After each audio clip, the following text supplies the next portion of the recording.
TFA fam, what is up? What is happening? Welcome back in. Today we're going to be talking about some must-start wide receivers. It is week 17. That means it's fantasy championship season. So congratulations to everyone that's made it. So let's just jump right into it. And let's hit on some of our wide receiver rankings, and then we'll jump into some of the fantasy goodness that you all came for. So starting things off, we have surprise, Cooper Kupp going against Baltimore, who just got absolutely wrecked by the Cincinnati Bengals this past week through the air. DeVante Adams, Stephon Diggs, Justin Jefferson, Antonio Brown at number 5, Tyreek Hill, A.J. Brown, Deontay Johnson, Deebo Samuel, Jalen Waddle, T. Higgins, DK Metcalf, Jamar Chase, Amon-Ra St. Brown, CeeDee Lamb, Keenan Allen, Amari Cooper, Tyler Lockett, Cordero Patterson, Hunter Renfrow, Christian Kirk, Odell Beckham, DJ Moore, Marquise Brown for our wide receiver 2s. Wide receiver 3s, we have Russell Gage, DeVante Parker, Darnell Mooney, Jakobi Meyers, DeVonta Smith, Marquez Valdez-Scantling, Brandon Ayuk, Tyler Boyd, Michael Gallup, Michael Pittman, Jarvis Landry, and Emmanuel Sanders. So one note I do want to mention really quickly is with the new COVID protocols, we could be seeing some guys return. I do have Michael Pittman down here at 34, mainly because Carson Wentz was placed on COVID and he is unvaccinated. But with the new COVID protocols, he could actually be, Carson Wentz could actually return this week if he's able to show no symptoms, no fever as of, I believe it would be Saturday, because I think he has to wait 5 days. So on the 5th day, which he got placed on today, should be Saturday. So I think he actually has a shot at returning this week. So if he is, that would bump Michael Pittman up a little bit. But I will say that this is a tougher matchup against the Raiders. Raiders have been good against opposing wide receivers, and Casey Hayward will probably be seeing a lot of Michael Pittman. Regardless of that, let's just go ahead and jump right into it and start hitting on some of these wide receivers that I want to talk about today. So first things first, I have to talk about Amon-Ra St. Brown. I have him at wide receiver 13, but he has just been an absolute monster. And it really doesn't even matter who the quarterback is. Jared Goff, Tim Boyle, it doesn't really matter.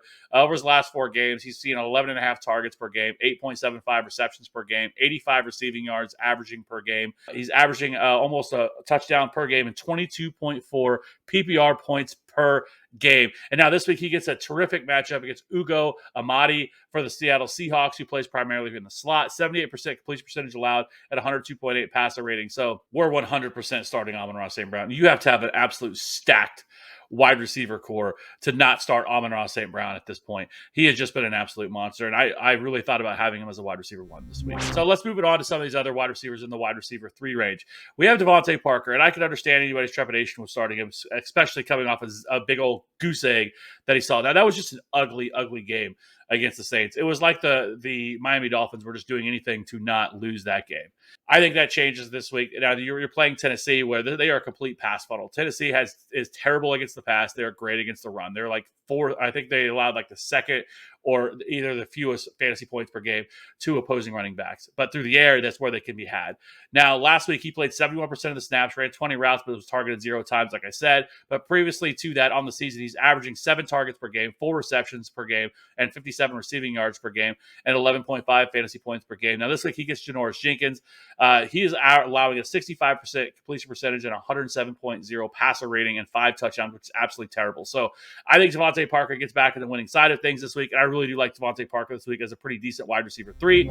Darnell Mooney versus the New York Giants, wide receiver 27. Last week, 5 receptions on 9 targets, 57 receptions in that snow game that we saw there against the Seattle Seahawks. But this week, they do get the New York Giants. Really, on the season, Darnell Mooney has been pretty solid. 25% target share, 33.6 market share of the air yards, 18th among all wide receivers, 18 deep targets, 62 receptions, 860 yards, 4 touchdowns, and 11.7 fantasy points per game. This week, he sees Aaron Robinson, who allows a 70% completion percentage and a 92.7 passer rating allowed. So really, really strong matchup for Darnell Mooney. It doesn't sound like Allen Robinson, who's still recovering from COVID, said he lost 10 pounds. I doubt he plays in this game, but even if he does, it's still the Darnell Mooney show. We'll wait to see who the quarterback is going to be, whether it's going to be Nick Foles again, Justin Fields, we'll see. But Darnell Mooney is a pretty strong start. Next up, we have Jakobi Meyers. He's probably the most underrated wide receiver this year. He has been a pretty, almost on a consistent basis, been a top 36 wide receiver every week, but nobody plays him. Now, this week they get Jacksonville. I have a wide receiver 28. He has a 24% target share, 7.3 targets per game, 71 receptions, 724 receiving yards, only 1 touchdown. Hate to see that, but 10.4 fantasy points per game. This week, he'll be facing off against Rudy Ford. I don't know. 75% completion percentage and a 93.4 passer rating. I think this is definitely a game that you can expect the Patriots to lean on the run for sure. Jacksonville actually has been better against the run than they have against the pass, but regardless of that, Jakobi Meyers has still been the preferred target for Mac Jones on the season. So I do like Jakobi Meyers. I think you can play him. I don't think he has a high ceiling. I think you're looking at, probably 12 to 14 fantasy points at best. But I still think in a pinch, somebody that you can just kind of count on to give you consistent production. And that's what Jakobi Meyers has been this year. And somebody he's not going to kill you. He's not going to win you a week. But I think he can at least be a very strong, back in wide receiver 3, wide receiver 4 this week. Next up, we have DeVante Smith, 5 receptions on 7 targets, 80 yards and a touchdown. This week, he gets Darrell Roberts. That will be his matchup. 75% completion percentage and 110.2 passer rating, which is terrible. Now, the hard thing to trust here is if the Washington football team can keep this game close. We just saw them get absolutely murdered against the Cowboys. But if they do force them to throw, DeVante Smith should be a smash. You target Washington through the air. They've been terrible against opposing pass catchers this year. And DeVante Smith could really go off. He is a little bit boom or bust here because, as we know, the Eagles are another team that if you let them run the ball, that's what they're going to do, run the ball 40 times. But if you don't have anybody better, I think he's at least a decent start. Next up, we have MVS and Alan Lazard. MVS was on COVID last week, should be able to clear this week. As long as he does, I have him as wide receiver 30, and I have Alan Lazard at wide receiver 38 versus Minnesota. Minnesota has been absolutely terrible. Booty against opposing wide receivers this year. MVS, week 15, last time he played, 5 receptions, 98 yards, and a tutty against Baltimore for 28.8 fantasy points. Week 11 versus Minnesota, 10 targets, 4 receptions, 123 yards, a touchdown, and a 22.3 fantasy points in that game. On the season, he has 22 deep targets, which is 12th most among all wide receivers, 7 red zone targets, and Minnesota allows, I think it's like the second or third most yards of 20 or plays of 20 plus yards, which is right up MVS's wheelhouse, which is why I have him as a top 30 wide receiver this week. So if somebody dropped him and he's out there, he should definitely be added because I think he's a strong start this week. Minnesota allows the most fantasy points to wide receivers. He's going to be seeing Mackenzie Alexander, who is just absolutely terrible. 114.4 passer rating, 65% completion percentage allowed. Also, Alan Lazard, last week against Cleveland, 2 receptions on 5 targets, 45 yards and a touchdown. Should have had 2 touchdowns, but he dropped one. The week prior to that, 6 receptions on 7 targets, 75 yards, a touchdown, 20.9. So 2 of his last 3 games, he has put up double-digit fantasy points in both of those games. And like I said, this is a great matchup for Green Bay, and I'm targeting anybody tied to Aaron Rodgers. So either one of these guys, I think, actually make for decent plays this week. Lazard, much more of a flex option versus MVS, who I think is a pretty strong wide receiver 3 this week. Next up, let's talk about Jarvis Landry, wide receiver 35 this week, going against Pittsburgh. Last 4 games, he's seeing 8.25 targets, 5 receptions, 59 receiving yards, only 1 receiving touchdown, but he does also have another touchdown. I believe it was a passing touchdown. But this week, he's going to see Arthur Mullet. 72% completion percentage and 111.4 passer rating. Absolutely terrible. Pittsburgh's defense has been just wrecked. Terrible this year. Not the same defense that it used to be. We're not afraid to target this defense anymore. They're terrible against the run. They're not that great against the pass. I think Jarvis Landry is definitely the preferred target for Baker Mayfield.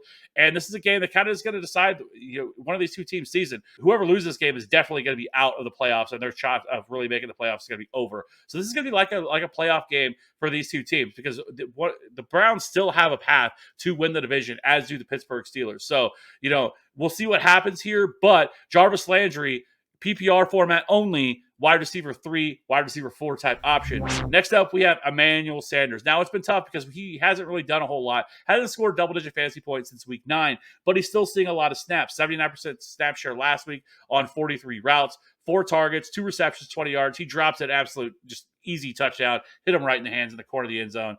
It was bad. But regardless of that, this is still a great matchup against the Atlanta Falcons. They have been terrible. Fabian Moreau is who they'll likely see. 62% completion percentage, 111.7 passer rating. He will see some of A.J. Terrell. A.J. Terrell has actually been a pretty decent corner this year. Been really solid, actually, this year. But A.J. Terrell does not shadow at all, so you don't have to worry about him. He plays one side. He plays on the right side 88% of the time. Moreau plays on the left side 88% of the time. So they'll definitely be moving Stephon Diggs and Emmanuel Sanders around. Now, I do want to mention Cole Beasley and Gabriel Davis could test out with the new protocols. Players only have to quarantine for 5 days. Obviously, these 2 have already done that. So now, really, as long as they don't have any symptoms, they can return. And so both these guys could be back, but it still doesn't really affect things for Emmanuel Sanders for me all that much.